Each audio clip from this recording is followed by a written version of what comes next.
It's been a while since I got the Canon R50 and I made it my everyday video camera. In my previous video about the R50, I pinpointed the reasons that made me choose it.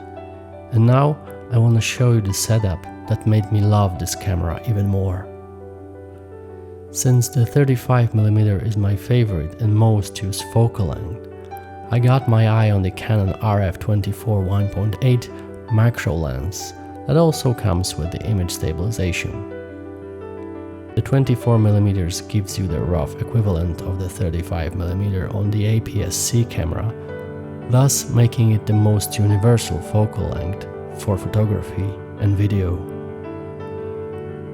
The RF24 is a lens designed for modern RF full-frame cameras. Pairing it with a rather small body like R50 might sound a little odd, and in fact makes it look, well, kinda ridiculous. But here it is, the R50 and RF24 1.8 macro IS lens. This is my favorite everyday video camera. Behold, the fat duck.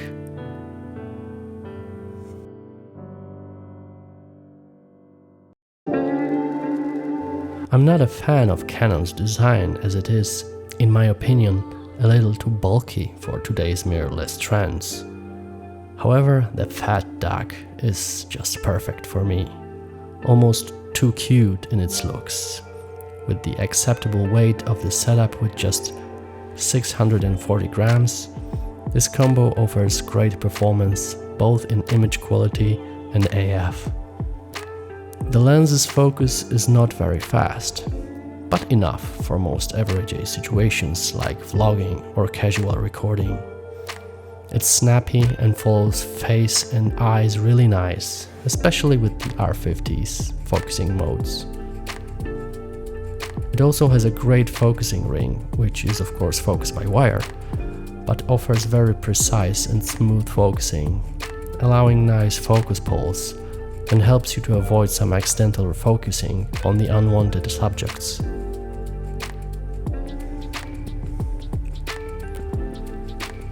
The aperture feels nice with subtle, quiet clicks, which is not great for video, but is very satisfying and will probably come to the liking of the photographers.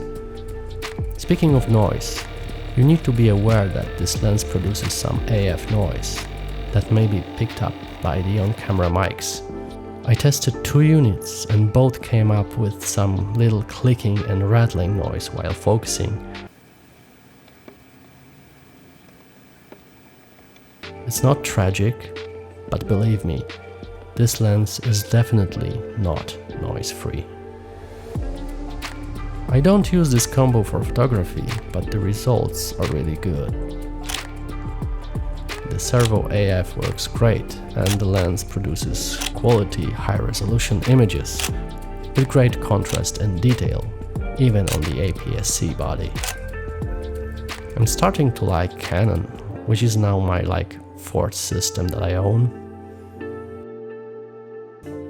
The macro capability is quite good and lets you capture some nice details with great DOF. However, the close focusing with AF can be a little random sometimes. I really recommend using the manual focusing while using the macro.